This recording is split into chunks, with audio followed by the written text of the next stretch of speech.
तो साहब ये बताइए कि अभी जो बात हो रही है, ये इलेक्शन एक्ट तरमीमी बिल की जो बात हो रही है, आपको लगता है कि it will stand the test of the Supreme Court? जिस तरह चीज़ें चल रही हैं, जो चीज़ें इस वक्त हमें जिस तरह नज़र आ रही हैं, स्पेशली जो फैसला आया सुप्रीम कोर्ट से, उसके बाद आपको लगता है कि अगर आप इस तरह की कोई तरमीम करते भी हैं, it will stand the test of the Supreme court?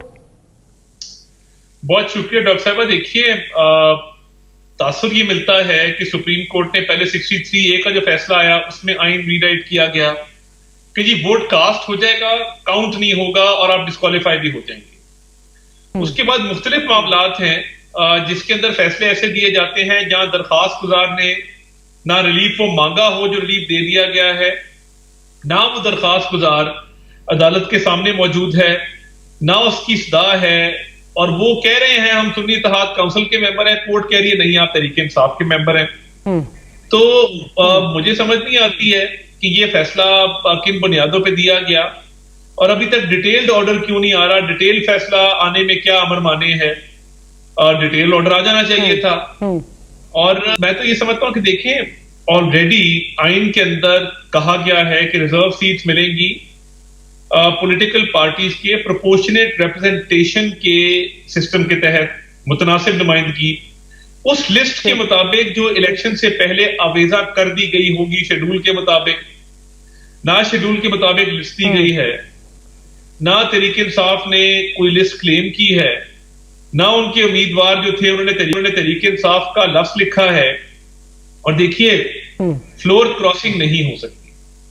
आप एडमिट हो गए एज सुन्नी इत्तेहाद काउंसिल, आपने पार्टी ज्वाइन कर ली, और रूल्स क्या कहते हैं, आइन को भी पढ़ लें, रूल्स को भी पढ़ लें। रूल्स कहते हैं कि ये 3 दिन के अंदर आपने पॉलिटिकल पार्टी ज्वाइन करनी है हल्फ के। तो उस रूल को उठा के मजीद कंसोलिडेट करके कानून का हिस्सा बना दिया गया है। वो रूल एग्जिस्ट करता था और उस रूल को कानून की शक्ल दे दी गई है। तो मैं समझता हूं कि इसमें कोई ऐसी बात है नहीं, और ऑब्वियसली ये पार्लियामान का इख्तियार है कानून साजी करना। अपॉलॉजीज फॉर इंटरजेक्टिंग, बट इस वक्त सुप्रीम कोर्ट की तरफ जो आपका इतराज है, आप ये कह रहे हैं कि सुप्रीम कोर्ट इज री राइटिंग द कॉन्स्टिट्यूशन। पार्लियामेंट ने उसका सद्देबाब करने के लिए ये इलेक्शन एक्ट 2017 में जो है वो तरमीम करना चाह रहा है, जो उसको इलेक्शन एक्ट 2024 का भी जो है वो नाम दिया जा रहा है। हैविंग सेड दैट, इससे एक चीज तो नजर आ रही है कि वो जो टकराव है वो बहुत वाजे हो गया है और जुडिशरी और एग्जीक्यूटिव जो है वो आमने सामने नजर आ रहे हैं। आपको नहीं लगता कि in an already polarized political climate ये चीजें और ज्यादा आपके लिए जो है वो बिगाड़ की तरफ लेके जाएगा, specially after October this year? Doctor साहब देखिए, ये एग्जीक्यूटिव का तो मामला है ही नहीं। प्राइवेट मेंबर बिल एक प्राइवेट मेंबर ने पेश किया है, तो एग्जीक्यूटिव का मामला तब होता अगर हुकूमत ही बिल पेश करती। बिलाल अजहर कियानी साहब ने एक बिल पेश किया, और अगर वो कानून की शक्ल इख्तियार करता है तो ये हमारा मानना है कि कानून साजी करना। सर लेकिन तो आजम नजीर तारड़ साहब ही दे रहे थे ना। देखिए, ऑब्वियसली वो समझते होंगे कि इसकी लीगल जस्टिफिकेशन बनती है, हम भी समझते हैं। तो कानून में तरमीम हो, आइन में तरमीम हो, कानून साजी हो, आइन के हवाले से कोई नई शिक डालना हो, ये तमाम तर इख्तियारात और इस्तेहकाक जो है वो पार्लियामान का है, ये किसी और इदारे का नहीं है। तो हम ये समझते हैं कि अगर ये रूल कंसोलिडेट हो रहा है तो I think it will stand the test of court, it will stand the test of time. और पार्लियामान ने सिर्फ रिकॉर्ड स्टेट सेट किया है, और इस हवाले से ऑलरेडी एक चीज एग्जिस्ट करती थी। अब इस पे 100 कह लें कि जी सुप्रीम कोर्ट का ऑर्डर के हवाले से इसके अंदर जो है वो जब ये पास होगा तो दिक्कत आएगी। देखें, एक चीज जो एग्जिस्ट करती है और रूल्स का हिस्सा है, उससे कैसे दिक्कत आ सकती है? इसका मतलब है कि फैसला ही ठीक नहीं था, कि अगर वो रूल्स के खिलाफ था, आइन के खिलाफ था, वो इलेक्शन एक्ट के खिलाफ था। तो ये बड़ी अजीब सी बात है। हमने रिव्यू दायर किया हुआ है और पीपल्स पार्टी ने भी रिव्यू दायर किया है, अभी तक वो समाअत के लिए मुकर्रर नहीं हुआ। उम्मीद है कि वो समाअत के लिए मुकर्रर भी किया जाएगा। हम तो उम्मीद रखते हैं कि हमारा रिव्यू एडमिट होगा और ये फैसला ओवरटर्न होगा। That remains to be seen. आप मुझसे बेहतर जानते हैं क्योंकि लीगली स्पीकिंग जब इस तरह का फैसला आ रहा हो, रिव्यू भी उसी बेंच के सामने लगना हो, तो फिर you know this better more than I do के चांसेस काफ़ी स्लिम हो जाते हैं। सो मेरा ख्याल है उसी का, और वो आप देखते हुए आपने उसका सद्देबाब करने के लिए जो है ये आप इलेक्शन बिल में जो है वो तरमीम भी लेकर आ रहे हैं। मूविंग ऑन, एक एहसन इकबाल साहब का एक इंटरव्यू उन्होंने दिया है हालिया दिनों में, जिससे बहुत ज़्यादा जो है वो, जिस पे बहुत ज़्यादा जो है तबसरे भी हो रहे हैं, सवालात भी हो रहे हैं। प्रोड्यूसर साहब ज़रा सुनवा दीजिए एहसन इकबाल साहब क्या कह रहे हैं, मैं फिर ज़रा अतातार साहब से उनका पॉइंट ऑफ व्यू लूँ। जो इदारे हैं वो इस पर सबूत जब उनके पास होगा और वो समझेंगे कि आइन और कानून के तहत they have a strong case, तो they can always move forward. और इसको हुकूमत किसी नोटिफिकेशन के जरिए नहीं कर सकती, उसका एक तरीक़ेकार है। लेकिन पाबंदी लगे या ना लगे, एक बात तयशुदा है कि पीटीआई की सियासत इस वक्त पाकिस्तानी रियासत के मफादात पे बराह रास्त हमलावर है। तहरीक इंसाफ को अपने रवैये पे नजरसानी करनी चाहिए, लेकिन जिस तर्ज सियासत पे वो खड़े हैं, इस तर्ज सियासत के साथ अमरीका और बरतानिया जैसी जमहूरियत भी किसी सियासी जमात को किसी सियासी किरदार की इजाजत देगी। अच्छा अतातार साहब, इस पे एहसन इकबाल साहब बात कर रहे हैं कि जी इदारे अगर जो है वो मुनासिब समझें, अपनी ड्यू डिलिजेंस करने के बाद वो मुनासिब समझें, तो ये जो है ये बैन लग सकता है। हैविंग सेड दैट, आपकी जो प्रेस कॉन्फ्रेंस थी उसको गालिबन 1 महीना तकरीबन हो चुका है। सो सवाल इस पे ये उठ रहा है कि इतनी जल्दी आपने उजलत में, did you not jump the gun, कि अभी आपके पास शवाहिद जो हैं वो प्रॉपर आए नहीं हैं और आपने उजलत में शायद ये फैसला कर दिया, या आपसे जो है ये प्रेस कॉन्फ्रेंस करवाई गई है? ये बार बार सवाल हो रहा है। देखिए, इन प्रिंसिपल एक फैसला हुआ कि ये बैन लगना चाहिए कि वो एक दहशतगर्द जमात है जिन्होंने 9 मई के हमले किए, जिनके खिलाफ फॉरेन फंडिंग का फैसला मौजूद है, जिनके खिलाफ मुतअद्दिद केसेस मौजूद हैं, और फॉरेन फंडिंग का फैसला फील्ड के अंदर एक लीगली वैलिड ऑर्डर है। उसके बाद जरूरी समझा गया कि मुशावरत की जाए, और ना सिर्फ इत्तेहादी जमातों से कानूनी मुशावरत की जाए और होमवर्क मुकम्मल कर लिया जाए। एक इन प्रिंसिपल असूली फैसला हो जाता है, और उसके बाद हतमी फैसला होमवर्क के बाद, कानूनी मुशावरत के बाद होता है।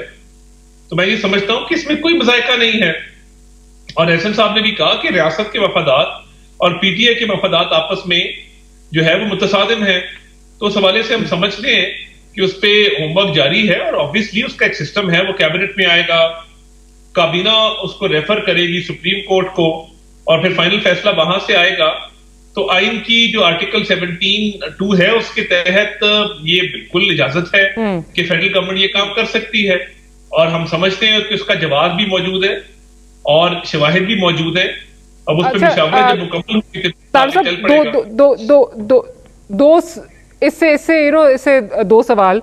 एक तो ये कि अभी तक इसका मतलब एहसन साहब की बात और आपकी बात से जो जिसका लुब्बे लुबाब मैं निकाल सकी हूँ ये है कि जी अभी तक इदारों ने प्रॉपर आपको वो उस लेवल की इंफॉर्मेशन अभी तक प्रोवाइड नहीं की जिससे आप इस बैन के साथ प्रोसीड कर सकते हैं। एक तो ये, and then again at the expense of reputation the same question जो मैंने अभी थोड़ी देर पहले आपसे पूछा था। बिल्कुल आपकी सवाबदीद है, एक प्रोसेस है, आप फॉलो करेंगे, बट अगेन सुप्रीम कोर्ट क्या आपको नहीं लगता कि आड़े आ सकती है? देखिए, ये जो इंफॉर्मेशन प्रोवाइड करनी है ये ministry of law and justice ने करनी है, और उस पर लॉ मिनिस्टर जो है वो वर्किंग कर रहे हैं। जब वो समझेंगे कि तैयारी मुकम्मल है और उन्होंने लीगल पेपर वर्क और डॉक्यूमेंटेशन मुकम्मल कर ली है, उसको काबीना में पेश कर दिया जाएगा। तो एहसन साहब ने भी वही बात की जो मैं कर रहा हूं, और हम समझते हैं कि इसका जवाब मौजूद है, और फॉरेन फंडिंग का केस एक बड़ा स्ट्रॉन्ग केस है। उसके अलावा आप देखें जो 9 मई के हमले किए गए, मुल्की सलामती को, कौमी सलामती को नुकसान पहुंचाया गया, शुहदा की यादगारों को मस्मार किया गया। देखिए, एक सियासी जमात अगर दहशतगर्दों का लबादा उड़ेगी, वो कहेंगे हाँ हमने भी जिना हाउस को आग लगाई है, मगर जियारत रेजिडेंसी भी दहशतगर्दों ने उड़ाई थी। ये जब जस्टिफिकेशन दी जाएगी कि दहशतगर्दों ने भी ये काम किया था, हमने भी किया है, तो फिर उसको सियासी जमात कौन तस्लीम करेगा? क्या सियासी जमात का ये उसमें प्रॉब्लम है ना, उसमें उसमें ये लगता है इसलिए है कि ये आफ्टर थॉट है, बिकॉज एक दफ़ा सुप्रीम कोर्ट का फैसला जब आ गया, it seems like an after thought, because ये वही सियासी जमात है जिसको एक इलेक्शन लड़ने की उसको इजाज़त भी दी गई। उसके बाद आपके फॉरेन फंडिंग केस को तो आए हुए 2 साल हो चुके हैं, आपके पास एम्पल टाइम था, पिछली भी गवर्नमेंट आपकी थी, उस वक्त भी जो है वो बैन की बात हो सकती थी, वो भी नहीं हुआ।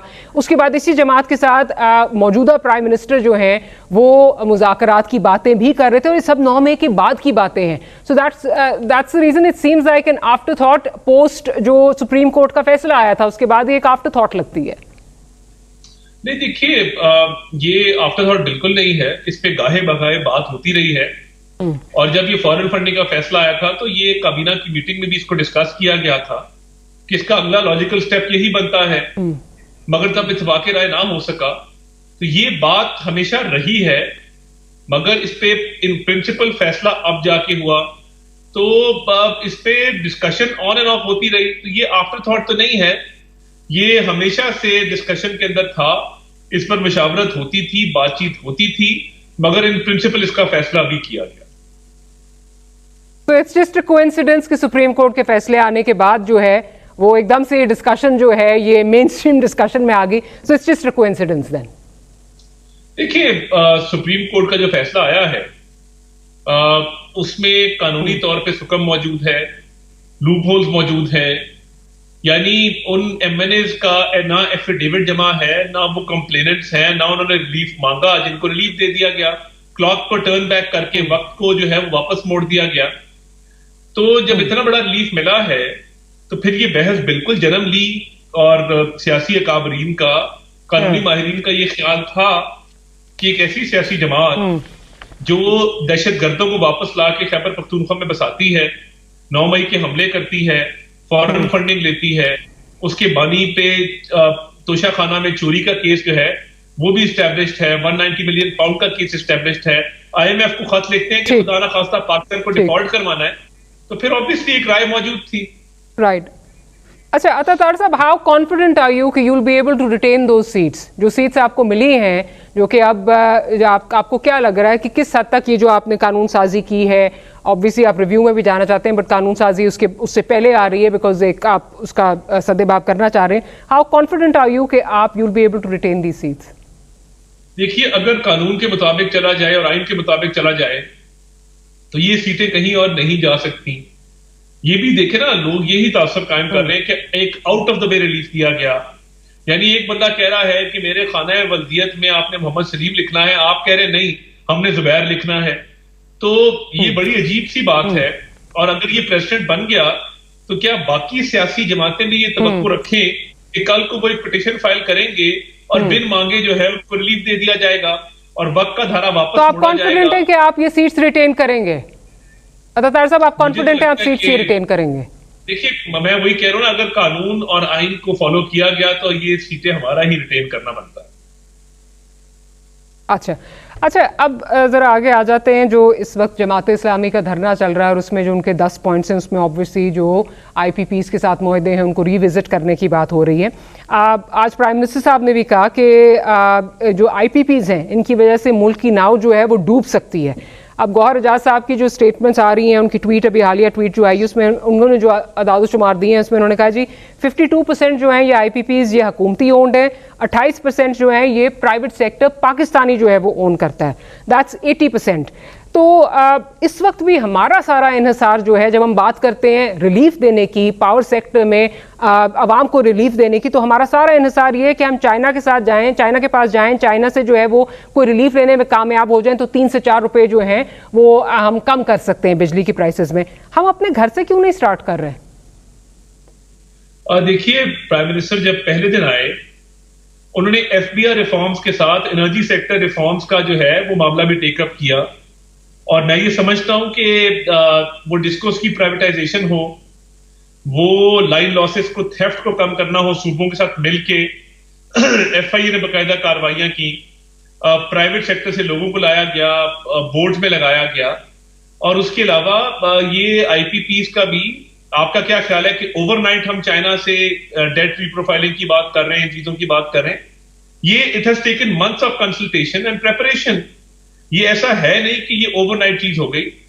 प्राइम मिनिस्टर ने जब भी 50 अरब रुपए की सब्सिडी दी, बट अता तार साहब, with all due respect, with all due respect, जहां बात हो रही थी आपसे, आईएमएफ भी एक्सपेक्ट करता है कि आपकी जो डिस्कोज है इनको आप प्राइवेटाइज करें, वहां पे आपने प्राइवेट सेक्टर से लोग ला के बोर्ड में बिठा दिए हैं। दैट्स अ वेरी होम्योपैथिक जो है वो ट्रीटमेंट लगता है उसका, प्रॉपरली उसको ट्रीट करना नहीं है, रूट कॉज हम नहीं एड्रेस कर रहे। बट यही बात जो हम ये 80% जो पाकिस्तानी हैं, बजाय इसके कि हम बाहर जाके जो है वहां से हम शुरू कर रहे हैं, हम घर से क्यों नहीं शुरू कर रहे? बिकॉज पावर सेक्टर रिफॉर्म्स की बात बिल्कुल कर रहे हैं प्राइम मिनिस्टर, लेकिन मैंने अभी तक आईपीपीस कई रिफॉर्म्स या जो आईपीपीस के साथ मुआहदे हैं उस पर कोई उनको रिविजिट करने की बात सुनी नहीं है। आई स्टैंड करेक्टेड इस तरह की कोई बात हुई और मैंने नहीं, वो भी चल रहा है। ऐसा नहीं है कि आईपीपीस के मुआहदों को नहीं देखा जा रहा। देखिए, मैं जो बात कर रहा हूं ना, ये होम्योपैथिक बिल्कुल नहीं है। इट वॉजंट ईजी, बहुत ज्यादा पॉलिटिकल इंटरफेरेंस थी, बहुत ज्यादा इनएफिशिएंसी और करप्शन थी इस चीज के अंदर, और ये डिस्कोर्स जो थे ये गढ़ बन चुके थे। देखिए, इस चीज को अप्रिशिएट किया जाए। हमारा प्रॉब्लम ये है कि जो रिफॉर्म होता है उसको होम्योपैथिक कह देते हैं, बट ये देखें कि हम पहुंचे किस सतह पे हैं। किसी और गवर्नमेंट ने जरूरत नहीं की कि डिस्कोर्स में से पॉलिटिकल लोगों को निकालें, बोर्ड मेंबर प्राइवेट सेक्टर से कॉम्पिटेंट एफिशिएंट लोगों को लाएं, पोस्टिंग ट्रांसफर मेरिट पे करें। साहब, होम्योपैथिक इसलिए कहा जाता है, होम्योपैथिक इसलिए क्योंकि ये एक ट्राइड एंड टेस्टेड चीजें हैं जो बाकी इसमें भी हमने जहां प्राइवेटाइज करनी थी हम ये कर चुके हैं।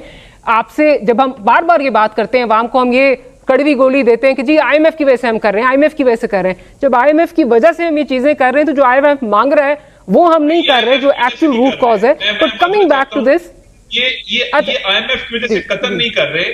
ये प्राइम मिनिस्टर का डे वन से एजेंडा था कि हमने हर सूरत डिस्कोर्स को प्राइवेटाइज करना है, और ये वो होम अता साहब, मुझे बिल्कुल सेगमेंट क्लोज करना है। मुझे सिर्फ ये बता दीजिए, जो 80% जो पाकिस्तानी जो हमारे ये जी ऑलरेडी आईपीपीस के मामलात को रिव्यू करने के हवाले से वो बहुत पहले से इस पे वर्किंग कर रहे हैं, और ये उनकी अपनी ख्वाहिश और अपना एजेंडा है कि हमने बिजली सस्ती करनी है। तभी उन्होंने 50 अरब रुपए की सब्सिडी दी 200 यूनिट वाले कंज्यूमर को, जिससे 7.5 रुपए यूनिट उसकी बिजली के बिल अगले 3 महीने कम आएंगे। तो ये तमाम चीजें वो कर रहे हैं, इंक्लूडिंग आईपीपी का रिव्यू। तो ये मैं समझता हूं कि ये उनके दिल के बड़ा करीब है इशू, और ये हुकूमत का एजेंडा भी और अवलीन तरजीह भी है। नहीं तो इस वक्त कोई बात हो रही है, ये जो 80% पाकिस्तानी है, बजाय इसके जो आप कह रहे हैं चाइना से बात करना आसान नहीं था, this is months and months of negotiations, so have we done those negotiations at home as well with our own people? जी बहुत, देखें मैं सारी तफसीलात कभी नहीं बता सकता, मगर बहुत हद तक एजेंडा जो है वो नहीं। देखिए, मैं जब कहता हूं ना कि रिव्यू किया जा रहा है काफी अरसे से, और इस रिव्यू के दौरान काफी प्रपोजल सामने आ रही हैं, तो जब वक्त आएगा तो आपके सामने रख देंगे। और क्या ही अच्छा होता कि गौहर एजाज साहब जब वजीर थे वो इस चीज को खुद देख लेते और इस पे सनसनी फैलाने की जरूरत नहीं थी। देर आए दुरुस्त आए, चले देर आए दुरुस्त आए, बट एटलीस्ट आप ये कह रहे हैं कि घर वालों के साथ ये बातचीत शुरू हो गई है। फाइनली क्विकली मुझे एक चीज बता दीजिए, इस वक्त खबरें काम कर रहे थे, अगर गौहर साहब ने नहीं भी करना था तो हम कर रहे थे, तो हमें मिलते रहते, हमें कह देते। अच्छा, बहुत सारे हमारे कॉमन दोस्त हैं, इस वक्त इस पे बार-बार वो पब्लिक इस वक्त ये खबरें आ रही हैं, राइट, इस वक्त खबरें जो आ रही हैं कि ऑपोजिशन इत्तेहाद जो है वो हुकूमती इत्तेहाद के साथ जो है वो कोई बातचीत का जो मुज़ाकरात का दौर है वो कोई करना चाहता है, कुछ आगे जो है वो इस पे जो जिस तरह जो सिचुएशन चल रही है, जो स्टेलमेट चल रही है ऑपोजिशन और गवर्नमेंट के दरमियान, उस पे कोई बातचीत का, कोई मुज़ाकरात का दौर शुरू करना चाहते हैं आपके साथ। क्या इस पे इसकी तस्दीक या तरदीद कर सकते हैं? कुछ इस तरह की बात हो रही है, अचकज़ई साहब कुछ इस तरह का लीड कर रहे हैं इनिशिएटिव? देखिए, मैं ये समझता हूं कि आज खुशाइन था कि इस्माइल हनिया की शहादत के ऊपर और फलस्तीन वाले इशू पे यूनानिमस करारदाद आई।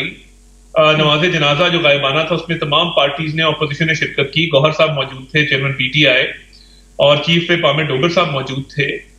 मगर कोई ग्रैंड डायलॉग के बारे से मैं नहीं समझता कि ऐसी कोई बात है। पार्लियामान के अंदर कोऑर्डिनेशन चलती रहती है रूटीन की, मगर कोई इससे हटके ना चीज मेरे इल्म में है और ना ऐसा कोई इम्कान नजर आता है, ना आपके इल्म में। ठीक, on that note, thank you very much Atta Tarar साहब for making the time to close this segment. एक छोटी सी ब्रेक लेते हैं, ब्रेक के बाद हाजिर होंगे तो एक और सेगमेंट होगा, नए मेहमान होंगे। Will be right back.